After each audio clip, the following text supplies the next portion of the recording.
Have you ever noticed how most people talk about fighting as if it's one size fits all? They'll tell you to learn boxing, or karate, or Muay Thai like your body type, your natural instincts, your unique build don't matter at all. And that's why so many people waste years practicing techniques that don't actually suit them. Think about it, why would a tall, lanky fighter try to fight the same way as a short, stocky powerhouse? Why would someone with long reach fight like someone whose main strength is explosive bursts? It doesn't make sense, does it? But here's the reality, most people never figure this out. They just blindly follow whatever's popular, copy their favorite fighter, and end up average at best. But you're not here to be average. You're here because deep down, you know there's a fighting style that can unlock your natural dominance, something that makes you feel like you were built for battle. And when you find that, fighting stops feeling awkward, it stops feeling forced, it feels natural. Every punch lands smoother, every movement flows easier, every strike feels like an extension of who you are. And your opponent? They don't stand a chance, because you're no longer trying to fit into some cookie-cutter martial art. You're fighting in a way that maximizes your body. Now, let me manipulate your mind a little here. Imagine this two fighters step into a ring. One is tall and skinny, trying to swing big looping punches like Mike Tyson. The other is short and stocky, trying to dance around like Muhammad Ali. Who do you think wins? Neither, because both are fighting against their body instead of with it. And this is the mistake almost every beginner makes. They want to copy instead of customize. They think training harder is the answer, when in reality, it's about training smarter.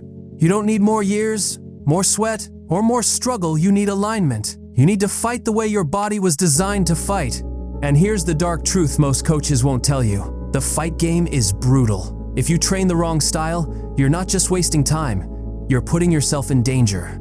You're setting yourself up to be dominated by someone who figured out how to weaponize their natural advantages. Think about it. Your reach, your weight, your speed, your frame, they're not just random numbers, they're weapons. But if you don't know how to use them, you're basically stepping into a battlefield holding your weapon backwards. That's how people get destroyed. That's how people get humiliated. But imagine the opposite. Imagine stepping into a fight and feeling like every single part of you is an advantage. Your reach keeps your opponent frustrated. Your power keeps them scared. Your footwork keeps them trapped. Your speed keeps them guessing. You're not just fighting, you're dictating the entire fight because you're using the exact skills your body was built for. That's what separates the amateurs from the professionals. That's why some fighters look untouchable. It's not because they're special. It's because they aligned their fighting skill with their body type. So let me ask you, do you want to keep training like everyone else, hoping you'll eventually stumble into a style that works? Or do you want to shortcut years of struggle and instantly know which skill turns your body into a weapon? If you're serious about fighting, if you're serious about dominance, then stop lying to yourself. Stop pretending that random techniques will make you dangerous. The truth is simple. The best fighters aren't the ones who know the most.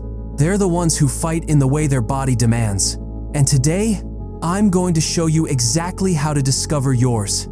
Because once you do, every fight changes. You stop feeling clumsy. You stop doubting yourself. You stop forcing techniques that don't fit. Instead, you fight like you were born for it. And your opponent? They're not just fighting you, they're fighting your body's natural weaponized form. And that's a battle they can't win. 1. The tall and lanky fighter. The spear.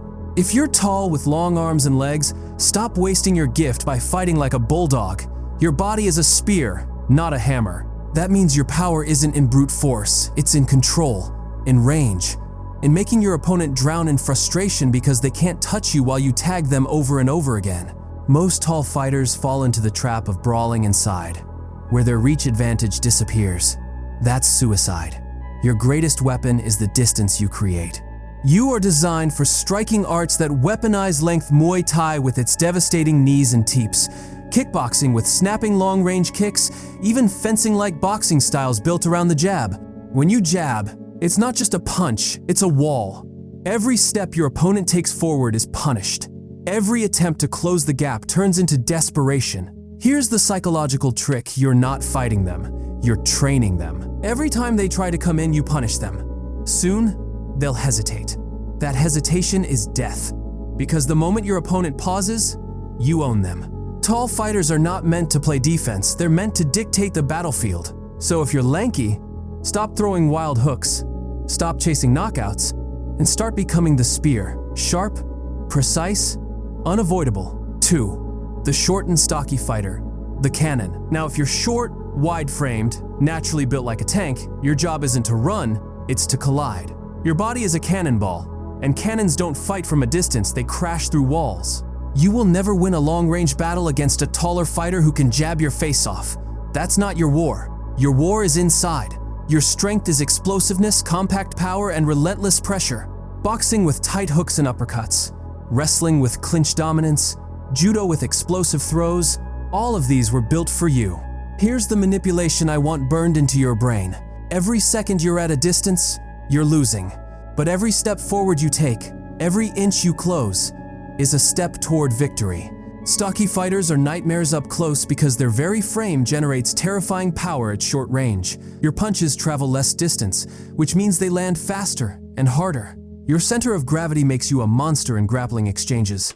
Your body is gravity, it pulls your opponent into chaos, and once they're there, they can't escape. So if you're short and solid, stop playing sniper with long jabs. You're not a sniper, you're artillery. Once you accept that, every fight becomes a hunt, and you are the predator. 3.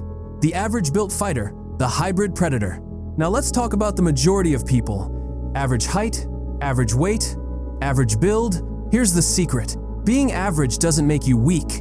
It makes you adaptable. You are not locked into one extreme, you are the hybrid, the shapeshifter, the one who can adjust to whoever stands across from you. Most average fighters make the mistake of being just average. They dabble in everything, but master nothing. And that's why they stay stuck in mediocrity. But if you weaponize your adaptability, you become a nightmare. You can pressure smaller fighters with strength. You can frustrate taller fighters by slipping inside. You can mix striking with grappling without struggling too much in either direction. For you, mixed martial arts itself is the kingdom. The ability to switch ranges, to be unpredictable, to blend skills until your opponent can't read your next move, that's your natural gift. You're not a spear, you're not a cannon, you're the switchblade small enough to hide, sharp enough to kill. So here's the truth. If you're average built, stop crying about not having a clear advantage. Your advantage is that you can become whatever you need to be. And unpredictability is the single scariest thing in a fight. 4. The heavyweight giant, the mountain. If you're massive big frame, heavyweight presence, listen carefully. Your power is obvious, but your curse is just as real. Most big fighters waste their size by moving like clumsy targets. They become heavy bags with legs, and that's exactly why leaner fighters dance circles around them. But if you're heavy and smart, you become unstoppable. Your body is the mountain. The key isn't chasing speed, it's controlling space. You don't need to be fast if the fight can't escape your grasp. Clinch work, dirty boxing, wrestling, ground and pound, these are your kingdoms. You are designed to crush, to suffocate, to drown the willpower out of your opponent. Every move you make must drain them, lean on them, press them, sap their energy until they feel like they're drowning in your shadow. But here's where the manipulation cuts deep. If you're big and you move lazy, you're already dead. Size without discipline is just a bigger target. But if you train your conditioning, sharpen your fundamentals, and fight smart, then your opponent isn't fighting a man, they're fighting a mountain that walks. And nobody survives an avalanche. 5. The lightweight speedster, the ghost. And finally, if you're slim, light, and naturally fast, you are the ghost. Your gift is not power, it's velocity. People will always tell you, but you don't hit hard. Forget that. You don't need one knockout punch, you need death by 1,000 cuts. Speed and endurance make you untouchable. Your skill set thrives in boxing with rapid combinations, in Taekwondo with snapping kicks, in Muay Thai with endless volume, in MMA with fast scrambles. Here's the mental edge. You don't break your opponent with a single blow. You break them with inevitability. They will miss, over and over again. They will swing, and you'll be gone. And every time you touch them, even lightly, their mind chips away. Because being unable to catch a ghost is worse than being knocked out, it's pure psychological torture. So stop trying to be a powerhouse if you're light. You're not a hammer, you're a swarm. You win by becoming water. Everywhere. Relentless. Inescapable. And in the end, your opponent doesn't just lose to your strikes. They lose to exhaustion, to hopelessness, to the realization that they were fighting a phantom all along. So now you know your body isn't random. It's a weapon waiting to be unlocked. But here's the real test. Which one are you? Are you the spear, keeping everyone at bay? The cannon, exploding up close? The ghost, untouchable and annoying? Or the hybrid predator, switching styles like a chameleon? Don't kid yourself, you already know the answer. Deep down, your body type is screaming at you. And if you ignore it, you'll always fight at half your potential. But if you embrace it, you become a nightmare. Now, here's what I want: drop your body type in the comments. Tell me if you agree, or argue why yours is the most dangerous. Because let's be honest, the tall guys, the tanks, the ghosts, and the hybrids are all about to start a war down there, and I want to see which body type really talks the loudest.